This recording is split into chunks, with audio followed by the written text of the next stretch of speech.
Olá, galerinha, tudo bom? Aqui é a professora Marisa de Ciências e hoje nós vamos dar continuidade à nossa aula sobre reprodução, tá? Sejam todos muito bem-vindos. Na aula passada nós falamos sobre os tipos de reprodução, reprodução assexuada, reprodução sexuada, e hoje a gente vai falar um pouco sobre a reprodução no grupo das plantas, tá? As plantas, elas são divididas em 4 grupos. As briófitas, que são plantas muito simples, as pteridófitas, as gimnospermas e as angiospermas. As gimnospermas e as angiospermas são as plantas mais completas, tá bom? Então, observem aí que eu vou colocar a imagem do ciclo reprodutivo de uma briófita, tá certo? As briófitas, elas vivem em locais úmidos e elas precisam de água para se reproduzir, tá certo?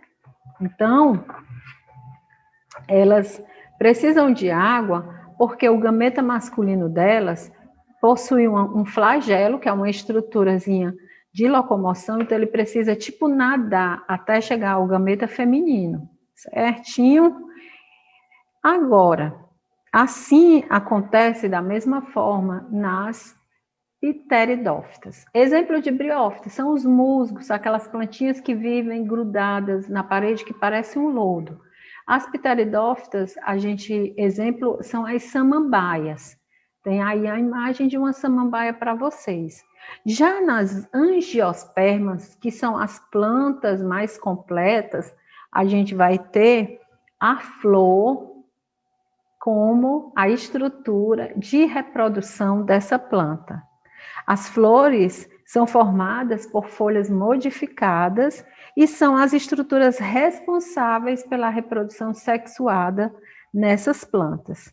Muitas flores são hermafroditas, isso significa que ela tem a parte masculina e a parte feminina em seu interior, tá certo?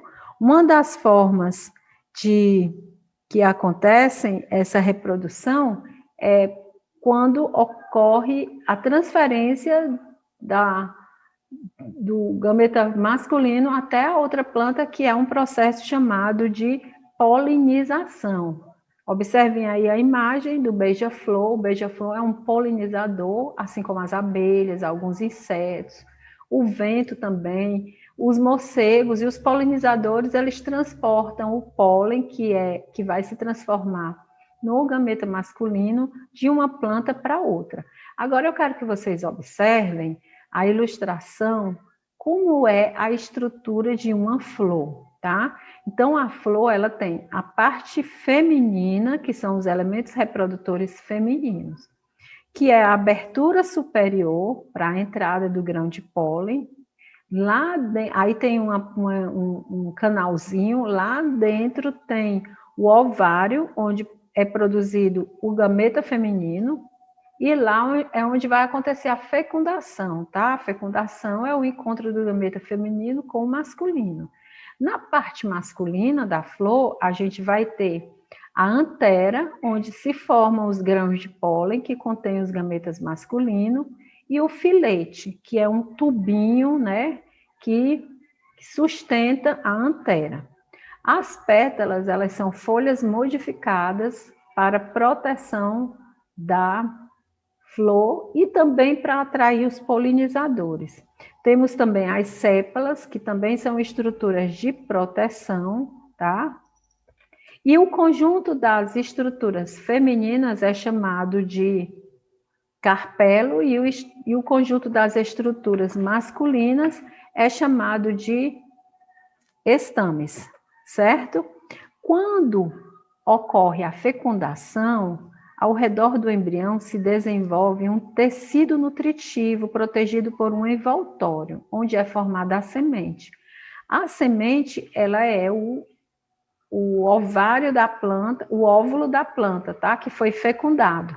A semente, ela é o bebezinho, como se fosse o bebezinho da planta, tá bom? E, ao mesmo tempo, a partir do ovário, vai ocorrer o desenvolvimento do fruto.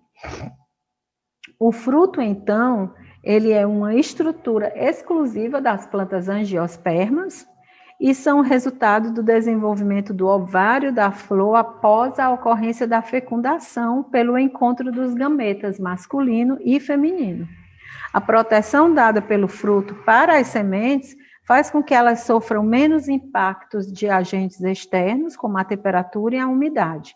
O fruto também garante maior dispersão da espécie, né, pelos ambientes, por ação da água, do vento e também de animais que se alimentam dessa semente e levam essa semente aí para ir para outras regiões, tá certo? Então, ficamos por aqui, tá? Espero que vocês tenham compreendido. Qualquer dúvida que vocês tiverem em relação a esse assunto, pode me perguntar no privado, tá certo? Fiquem em paz. Um grande beijo para todos e nos encontramos na próxima semana.